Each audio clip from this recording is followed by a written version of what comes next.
Bills Mafia. We know there's only one topic every day, all Bills all the time. And now Matt Bovee and Sal Capaccio are going really deep, talking Bills all year long, because it's always game day in Buffalo.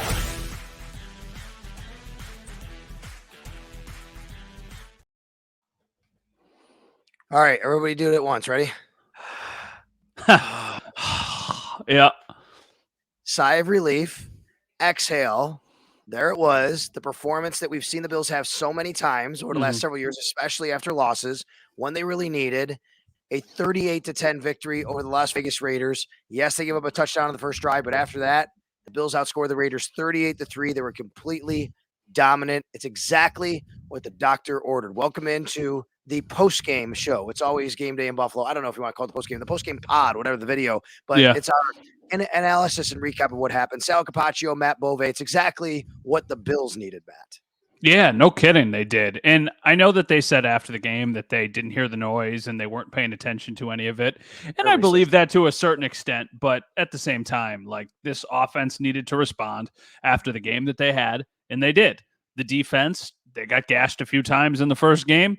They needed a big game, and they did. After opening the game with a touchdown that looked way too easy for the Raiders, after that, like you said, only 3 points.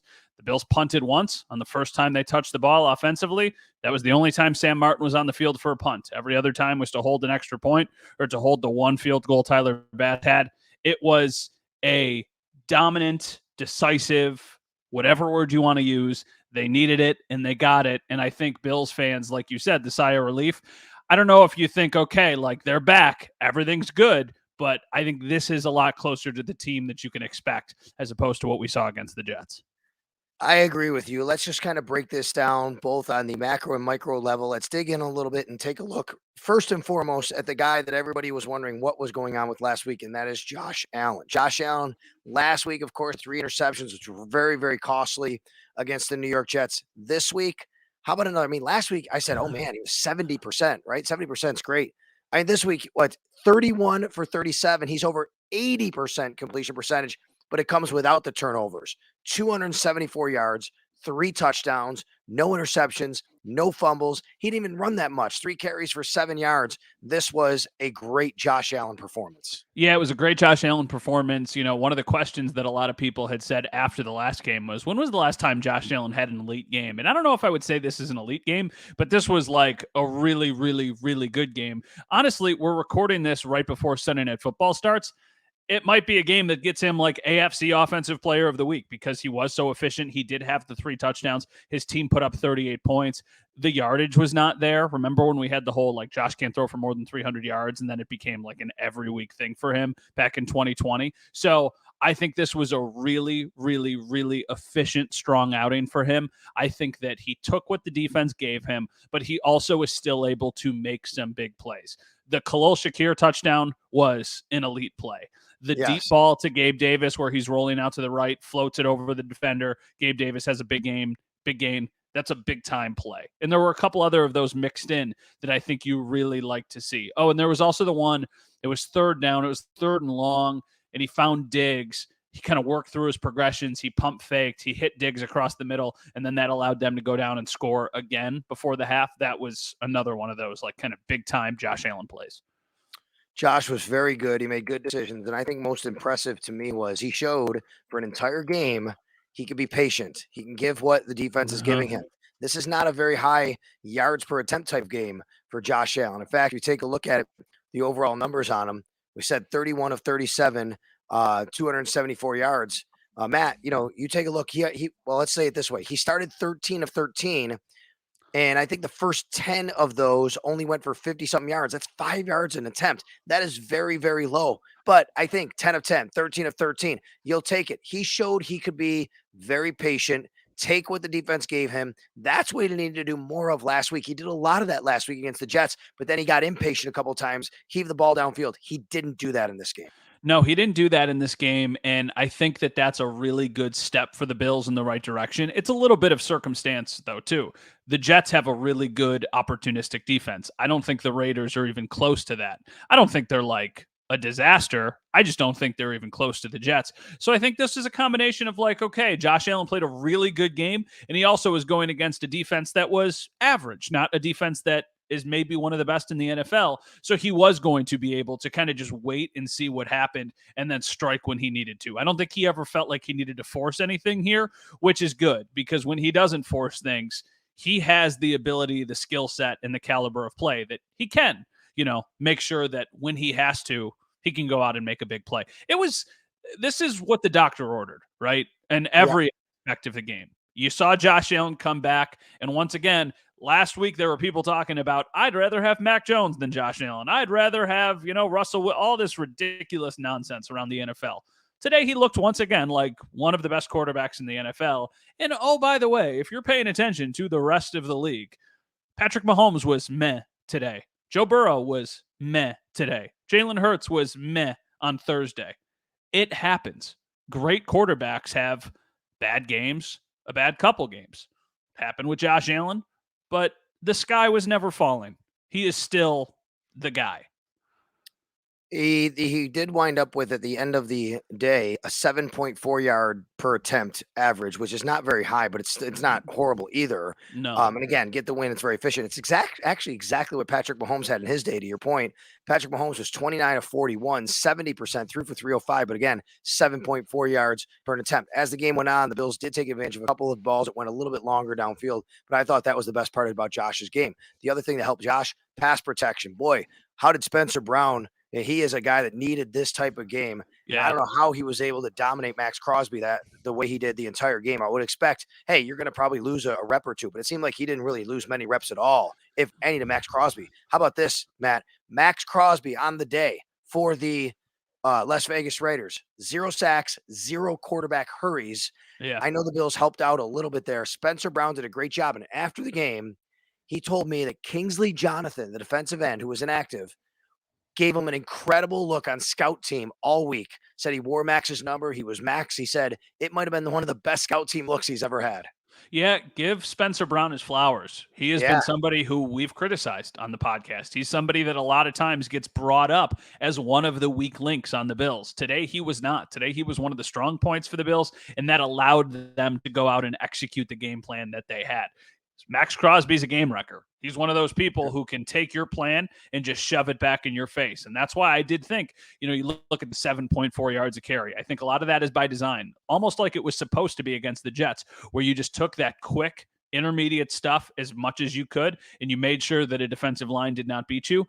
I think this is going to be closer to what we see from the Bills really for the entire season, with quick passes, intermediate stuff. I still think because you have Josh Allen, you will take your shots down the field.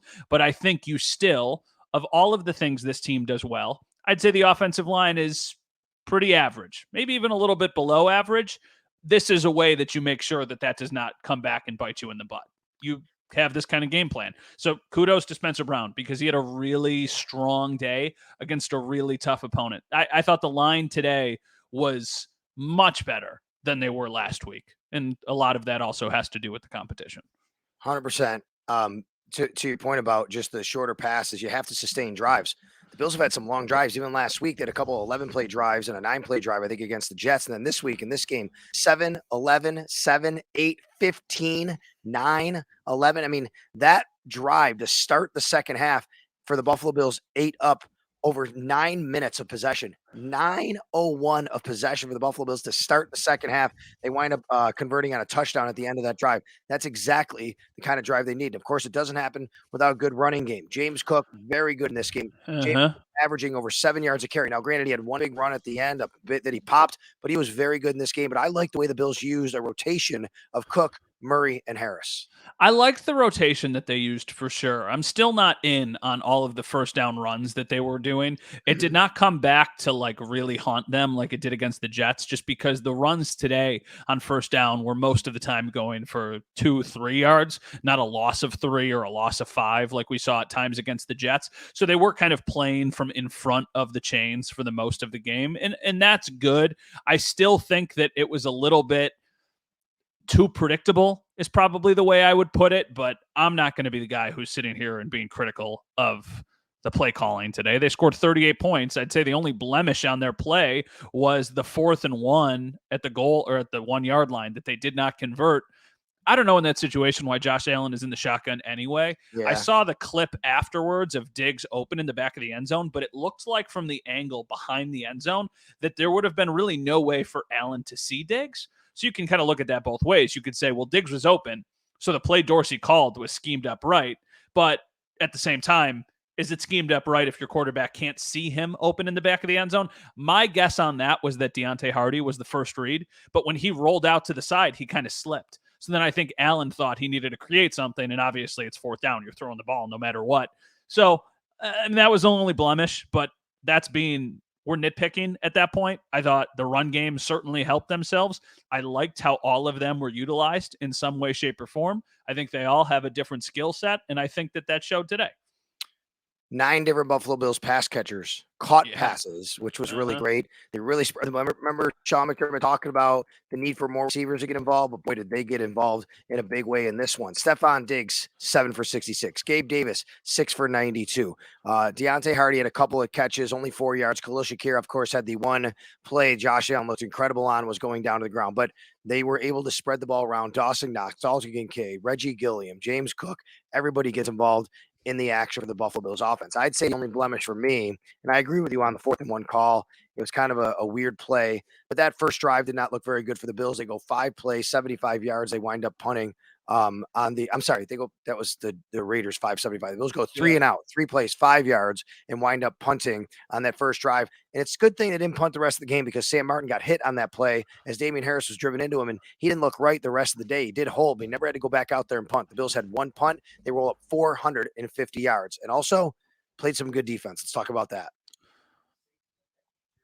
All right, so here's the most incredible number, I think, from the game. Josh Jacobs. It's crazy. 9 carries, -2 yards. Matt, I tweeted this out a little before we started recording, so I don't know if you saw this or not. I went to Pro Football Reference /StatHead, and I looked it up. Since the merger, how many players have had at least 9 carries, -2 yards or less? Since the merger, since 1970, 53 years of football. This is only the 11th time it's ever happened. The last time it happened was 16 years ago in 2007. Amazing. That's wild. You know, this is the NFL's leading rusher from last year. This is the NFL's leading rusher from last year, but I just looked it up in my other tab. You know what he's averaging per carry this entire season? I mean, it's 2 games. Now, so I mean, he had 2 point something last week. Yeah, it's 1.6 yards a carry. Yeah. And that's something I actually talked to Paul Hamilton about it before the game. And he was like, man, I think Josh Jacobs is going to get volume in this game. And I'm like, if he does, that's great for the Bills because I don't think he has the ability to pop off an 80-yarder like Breece Hall did last year. He's a good player, but I think last week, but he's a good player. But I think if that's your game plan, I think you would feel pretty confident about yourself. This was one of those games. Get out in front of them and force the Raiders into passing the ball. And it looked like in the beginning of the game, their answer was, let's throw to Devontae Adams. Really good answer. He's a really, really good player. But when you become that one-dimensional like they did, that's when the Bills were able to start taking over. That's when they were able to force the turnovers that they got. They finished the day, I believe, 3 turnovers, right? One was in garbage time on the Dane Jackson hit. Taylor Rapp scooped it up. But they had the Terrell Bernard interception and the Matt Milano interception. So a good day for the defense, especially after that opening drive where they let them walk down the field in 5 plays. But also, you know, we said flowers to Spencer Brown. Flowers to Terrell Bernard. That was a big moment in the game. That Greg Rousseau made the play. Needed that. Deflects the ball. Terrell Bernard still, though, opportunistic that he brought it in. And then they went down the field and scored, and they never looked back after that. So kudos to him. You know, we've said, hey, maybe Christian Kirksey comes in at some point. Not after the performance that he had today. Bernard was absolutely fine. Not better than fine. He was good, and that's what the Bills need. No doubt about it. You take a look at that first drive. The Raiders did go down the field. 5 plays, 75 yards for that touchdown. After that, 4 for 14 yards, 3 plays for 5 yards, 10 plays for 46 yards, resulting in a field goal. 3 plays for 7 yards, 2 plays for 13 yards, 4 for 23, 4 for 12, 5 for 45. This is a long way of me just giving the stats and saying the Bills did a great job after that first drive. One of the things that happens after losses, people want to find reasons to complain. Matt, I take calls all the time. People saying the Bills never adjust. Yes, they do. They adjusted great in this game. They do adjust. Every team adjusts. Both teams adjust. You make adjustments on the fly. But how about the adjustment for the Bills on defense? Because not exactly sure exactly what they adjusted to, but they didn't allow anything from the Raiders really after that first drive. The Raiders had some success. Screen passes, they did have a couple of those. That's what scored the touchdown. The Jets had some success there. That was a nice job. But you talked about it. The interceptions by Milano and Bernard, especially Milano. What an incredible play. I mean, that's what you call getting mossed. That's just a freak play. That's ridiculous that he was able to do that against, like we said, one of the better players in the league with Josh Jacobs. Matt Milano's He's freak. incredible. Matt Milano is so good. After 2 weeks, he's already on his way again, I think, to being an all-pro with the way he's played. He has 2 interceptions already in 2 weeks at linebacker. Von Miller changes everything. Whenever Von Miller comes back, that's a game changer for the Bills. I also don't want to discredit the secondary, some of the guys there, or Greg Rousseau has been awesome to start the year, and Leonard Floyd has been very good. Matt Milano is the best player on their defense. He is so freaking talented that to have that guy, I don't think he's necessarily a household name yet. I think around the league, football people know how good Matt Milano is, but casual fans might just be familiar with the name, but not know, like people in Buffalo know, how good he is. If you get him playing at the level he's playing at, and you get the defensive line generating the pressure that they've been generating, and then you add Von Miller into the mix, that's got some potential. Defensive line played terrific. Craig Rousseau and Ed Oliver together were dominant against the Raiders' offensive line. Yeah. And it's one of those games where if you look at the box score, you go, were they really that good? They were that good. They were generating pressure every time Garoppolo held the ball for more than a second or 2 seconds. And I know that they didn't pick up a sack, but that is not indicative of the type of game that they played. Obviously, Rousseau has the play where he deflects the ball. You had the one where Epinesa blocked the ball. He was rushing the passer. You had the Ed Oliver, I think it was the first play of the game, where he just stopped Jacobs for a 4-yard loss. You had a couple where they forced him on the 3rd and 5 or the 3rd and 3, all the way backed up at the end of the half, where the Bills get the ball back and then come down and score. I think defensively they made some very nice plays. And it does feel like, from the way people are talking about it and the things that he's posting, that Von Miller is close, right? Yeah. Like he said that to NFL Net. He for sure feels that he can play as soon as possible when they comes off up. He's got to stay on for 2 more games so everybody knows. We should say, too, Leonard Floyd left the game. He didn't leave the game early, but he did not go back out into the field late in the 4th quarter. I watched him walk into the tunnel. He was walking pretty slowly and gingerly. Looked like he was favoring one side. I couldn't really tell. I can actually tell you what happened. I can tell you what happened. He came to the side, and he was pointing to his inside right ankle. It was called an ankle injury, and it was really kind of like a little on the right below the ankle bone on the inside of his right leg. Okay. And he was in some pain, but they wrapped him. He kind of walked. He never went back in the locker room, and he walked. He did, walk on his own. And afterwards, we talked to him after the game, a little bit of a scrum, and our buddy Josh Reed asked him, how concerned are you about the ankle? And he said, I'll be ready to play next week. So that's good news, but we'll see. And then Micah Hyde had a hamstring injury, and he did not return either. He said he's fine too. After the game, Micah Hyde was asked, like, are you good? And he said, yeah, we'll just take it slow and make sure that we get the rehab that we need to. But he didn't seem overly concerned. That's honestly just a good general rule of thumb. If a player's coming to the podium after the game, that's true. It's not always, but usually they're not trotting somebody to the podium if they have an injury that they think is very serious. All right, let's wrap up the defense by taking a look at the wide receivers for the Raiders. They did not have a big day. I mean, Devontae Adams had a nice day. 6 catches, 86 yards, I think it was, a touchdown on the screen pass. But the Bills kind of really held him in check. Other than that, Matt, one catch by a Raiders receiver, and it happened with under 4 minutes left in the game when Hunter Renfrow caught a ball. That's it. The Bills' corners, secondary, did a very good job. Look, they didn't have Jacoby Myers. I get it. That happens. It's injuries, football. But that's a great job by the Bills to make sure that receivers did not hurt them throughout the day. Yeah, and I think that was Hunter Renfrow's first catch of the entire season. So that's not great if you're a Raiders fan. I think defensively today was about as good. It's the Raiders. It's an average offense. They have a couple above average playmakers, but generally it's still an average offense. This is what you should be capable of doing against teams that are kind of in that tier. You got to make sure that they don't pop off the huge plays. And they did on that first drive. And then after that, it kept the Bills in check. You started playing from in front of them, and then it forced them to make some sloppy turnovers. So, yeah, I would say overall, really good day from the defense. I'm more impressed with what we saw from the offense, but that's honestly just because of how bad they were last week. So I think this is more status quo, what we've grown to expect from the defense 2 weeks in, and then the offense was, definitely a step in the right direction. Well, how about this? Going into Sunday Night Football with 2 games still left this week, the Bills have the highest score of any team in the NFL in week number 2, 38 points. No one's top 38 points. Defensively, they have the second lowest given up, only 10 points. Them and the Cowboys, there was 9 points given up by the Chiefs defense of the Jags, which is a really nice job. But how about that? That's how wide of a margin of a victory it was. They had the highest point total of all of week 2 so far, and the second lowest point total against of all of week 2. So a great job by the Buffalo Bills offense and defense. Let's touch on special teams and then get to people's questions, Matt. Go ahead. So after the punt return that they allowed for the game-winning touchdown in overtime against the Jets, the Bills actually had a pretty good day on special teams. Damian Harris had a nice return.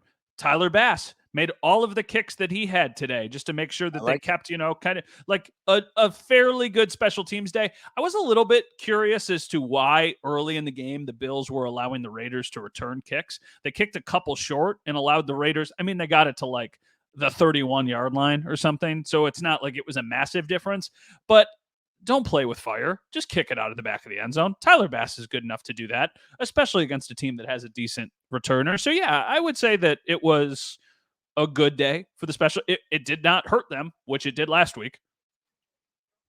No, I agree with you. And the Damian Harris kickoff return was a very big moment of the game. The Raiders had just gotten the field goal to make it 14-10. And then Damian Harris has that long kickoff return. Bills wind up getting points on that drive, touchdown, kind of slammed the door to that. That was a very big moment in this game. Yeah, absolutely. All right, you want to answer a couple questions from Let's go. social What do you media? got for me? Is it Twitter or is it X? It's both, right? I don't even know the proper Twitter, terminology. They call it tweets. They call them posts. I don't care. I'm going to call it Twitter because I like it like that. Yeah. But we did ask at Matt_Bove and at Sal Sports to give us and shoot us your questions, and we have some here. What do you got? This is a good one, and it's interesting. Are we worried about the speed of our secondary at all? People saying they look noticeably slower. I only ask because everything else is pretty great today. I think it's a fair question to ask. What is your just general take on the secondary as a whole? I'm a little concerned when they go against these really fast teams, like the Miami Dolphins are going to have a really fast team. There's a couple other teams that, the Chiefs aren't as fast without Tyreek. I mean, now we'll see, but they can put some speed on you out on the field. So you can get a little bit concerned at times, but I think generally they're so fundamentally sound, and you still got to beat the guy, and they keep everything in front of you. But look, you have a 33 and a 32-year-old safety back there, right? So they're not going to be the fastest dudes in the world. I think Christian Benford showed his speed when he came and got to Breece Hall last week. Tre'Davious White's not a burner, but they're so fundamentally sound. It makes up for speed. It can't hurt them, and at some point this year, it's going to hurt them. We're going to say, okay, there it is. But I'm not so concerned about it right now on a week-to-week basis. Maybe opponent-wise I would be.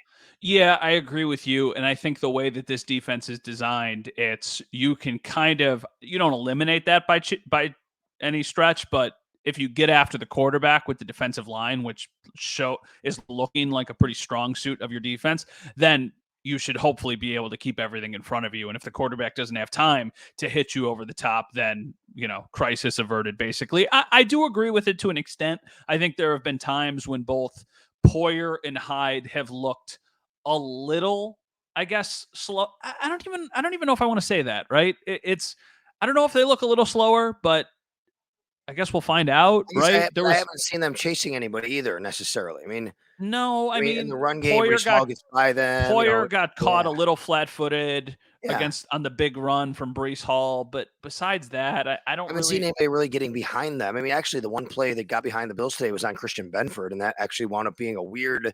They called it wrong twice, I guess. First they had the catch, they had a penalty. It was kind of weird. It was the only one that really got behind them today. Yeah, I agree. All right, this one is from Aiden. Is the short offense with run after the catch the key to the Bills' success? I don't know if it's the key to the Bills' success, but I think it's something that you should be able to do, especially against teams that have game changers on the defensive line or teams that have really, really good just entire units on the defensive line, just because you don't want to make sure that those guys can take over a game. And I think that this is something they've tried to implement for a while. They've tried to take something off of Josh's plate and get him more yards after the catch. And I think today we saw some of that. I think this is going to be continuously something that they try and implement, but it can't be the identity of their entire offense because Josh Allen is so good off script and he is so good throwing the deep ball that you don't want to eliminate those things. I think this is your way of, being smart and kind of trying to rein everybody in, but you still have to give your opportunities to go for the big play. Yeah, and look, I mean, I think what's going to happen here is if they keep having that success doing it, it's going to really cause teams to have to play them a little bit differently or think about them a little bit differently and know that, hey, we got to come up and make tackles. Once that happens, maybe that opens up a little bit more of the, further down the field strikes and things like that. So it's all hand in hand, of course, when it comes to the offense in that regard. All right, this one's from the Bills backers of Northwest Arkansas. Thanks for following, guys. Questioning as to why Spencer Brown looked legit today versus last week and last season. It's only one game, but is it sustainable? Was it game planning to give him help? I didn't see him getting a ton of help. He did get a little bit of help. They even put Deion Dawkins on that side on some heavy sets, which was interesting as short yardage. Dalton Kincaid, Dawson Knox, they were there. They had Latavius Murray get a bunch of reps. I'm sure he was chipping, things like that. But he was one-on-one quite a bit with Max Crosby. He did look good. What was the difference? I don't know. He says Kingsley Jonathan was a big difference, right? I mean, giving him a good look. I think Spencer Brown's a better player than Bills fans give him credit for. He had an up and down season last week. He had a rough at best, I guess, an uneven or rough first game. Mm-hmm. So whatever it is, I think this is a guy that takes pride in his craft, and he did a great job all week preparing. Yeah, he did a great job all week preparing. I still think that is a question for the Bills moving forward. But listen, next week, Chase Young, right? Chase Young. We got Deron Payne. This is a legit D line the Bills are playing next week. Yeah, and that takes us to the next question. It's just from D-Rob. Is Washington a threat? I'd say, yeah, Washington's no slouch. Washington is better than the Raiders are, and that game is on the road. I think if you play the way you did on Sunday against the Raiders, you will beat Washington. But you can't sleep on them. I mean, what did they put up? 35 points against Denver? I know Denver is not like a world beater, but they put up 35 points. Sam Howell had 299 yards, 2 touchdowns. He had 108 quarterback rating, only had 9 or 10 incomplete passes or something. Like, they're no slouch. They spread the ball out a ton. They've got some weapons. I really like Jahan Dotson. I think he's going to be a big-time player in the league. Terry McLaurin, obviously, is somebody who a lot of people know about. So, yeah, I mean, after watching them lose to Zach Wilson, you can't sleep on any opponents. I think if the Bills play their game, they can absolutely go into Washington and come back with a win, but I wouldn't overlook anybody. Did you see how that game ended today? Denver. I heard it on the radio driving home, but I didn't see the play. Well, what happened was Washington had a 2-touchdown lead. Denver scores a touchdown. They wind up stopping them, getting the ball back. Wilson does a great job. They get to about midfield. I shouldn't say does a great job. They throw a couple passes. They get to midfield. There's a little controversy even if they got to midfield. They throw a Hail Mary. And it bounces, and it goes into the hands of the Denver Broncos receiver. I can't remember who caught it. It's a Hail Mary. They're down 8, by the way, at the time. They catch it. Now they're down 2. So a Hail Mary makes it a 2-point game. They run a 2-point conversion. Clear pass interference, not called. Incomplete, game over. Ooh, that's tough. So they're 0-2 now, right? The Broncos? Denver's 0-2, and the Washington Commanders are 2-0. What do you think the line is? We can probably look it up. I mean, Bills, Commanders. Okay, I'm going to say Bills by 6.5. What are you going to say? I was going to say 5.5, given that it's on the road. They're 2-0. I mean, I think I think the Bills Raiders ended this week at about 7.5. I think the line got bet down a little bit. It started at like 9 and then got bet down to 7.5. Wow. Okay. Oh, wait, that's Bills Raiders. I'm sorry. Let me look ahead to week number by the way, what do we do? Oh my gosh, it's so crazy how quick it goes. You wait all year and then it goes pretty quickly, right? We're already in week number 3 in the National Football League next week, which by the way starts off with Giants 49ers on Thursday night. When the Bills go to the Washington Commanders on Sunday, the Buffalo Bills will be looks like a 6.5 point favorite. 5 in one spot, 6.5. It's off the board in a couple other spots. We'll see why, but yeah, it looks like it's a touchdown plus favorite. You're going on the road. Yep. But if you can't beat Sam Howell on the road, right? Like if we're sitting here next week at this same time talking about a loss, and your 2 losses to start the year have been to Zach Wilson and Sam Howell, that is a problem across the board. So for as good as the offense looked today, the Commanders have a strong defense. Once again, though, you got to go in there, you got to attack, you got to be smart, and you should be able to put up, I don't know, 28, whatever the bar is. Like, go and put up your points and give your defense a chance to go make some plays. But I don't overlook anybody. I have a question for you if you're done. Yeah, I think we're done. Okay. Let's one thing I do want to talk about though. Yeah. How was your traffic and commute to the stadium today? Because mine it was awful. I mean, I will say I was okay. I went there early. I think earlier than you. My wife, who happened to be right around the same time as you, horrible. She was in traffic for a long time. And that's got to get sorted. Look, but the home opener is always the toughest. Home openers always worse. Yeah, it's always worse. My commute for a practice is about 35 minutes. For a normal game, I would say it's closer to like an hour, maybe a little less than an hour. Today it was close to 2 hours. Oh, wow. And I just sat in standstill traffic, and I was stuck at a light where everybody was trying to make the turn. So nobody was going through the light. And I just sat there. I legitimately sat at the same light probably for 30 minutes without moving. And then once I finally got over to Big Tree, then it was just stop and go for the entire length of Big Tree. So yeah, it wasn't great, but I think that a lot of that has to do with the home opener, and then a little of it has to do with the construction and whatnot. All right, let me ask you a question. Sure. Who, if anyone, can I give an arrow down to in my column at WGR550.com? I'll give arrow down to like third down situations, a couple third and longs. They got beat the first drive, but specifically, does anybody on the Bills specifically, and it's okay to say no, does anybody specifically warrant an arrow down from Sunday? I'm thinking, okay, this is a stretch. Okay. Trent Sherfield was awesome this summer and still does not have a catch. I don't know if he didn't do anything wrong on Sunday to warrant an arrow down. Well, we don't know that. Maybe when he was on the field, he wasn't getting open, right? We're stretching here. Did anybody play poorly? Did anybody play poorly? I'm asking.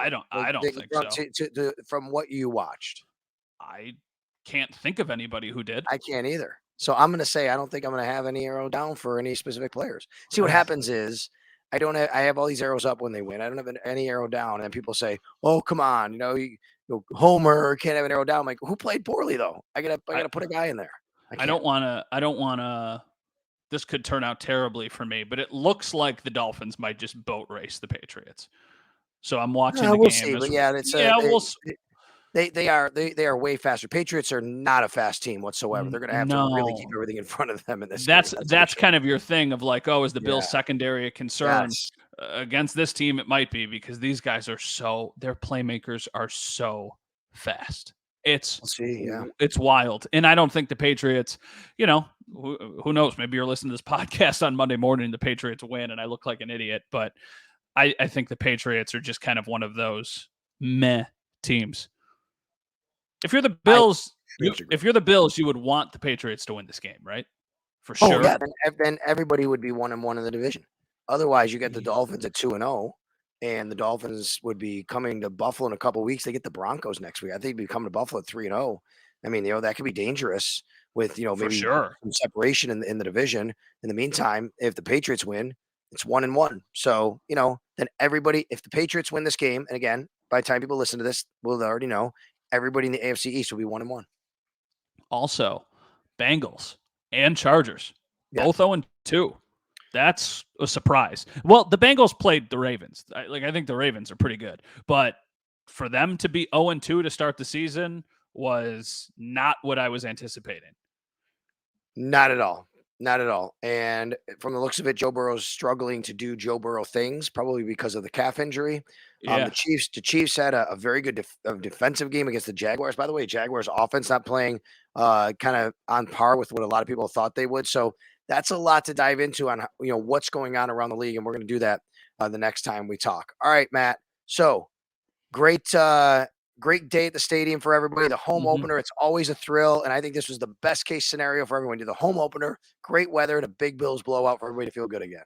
Absolutely. I think that this was a way for people to, I don't want to say relax, but I think it makes the week that much, well, it always does when the Bills win. It's always that much more enjoyable for Bills fans. But I think now, you go to Washington, you probably feel much more confident that you did this past 6 days after the Jets game.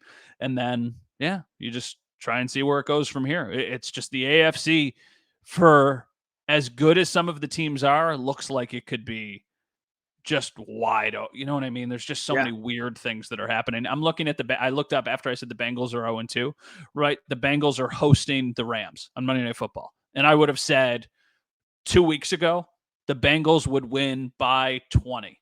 Now, I don't know if that's the case. I don't know if that's the Rams gave the 49ers a good game today, right? Wasn't it? They That's did. the one It was a thing about our one-score game. Yeah, it was a one-score game. Oh, yeah, that was the game that they kicked the field they goal kicked with a field 4 goal seconds left. So people are a little upset about that because of the betting lines and things like that. So yeah, I mean, look, I say it every year. The first 4 weeks really are. You can't really tell who's who. You got to wait 4 weeks or so. Things happen. Look what happened Yeah. last week in some of these games, and now what's happened this week. So here we go. 2 weeks in. Things are starting to straighten out a little bit. Let's see what happens over the next couple.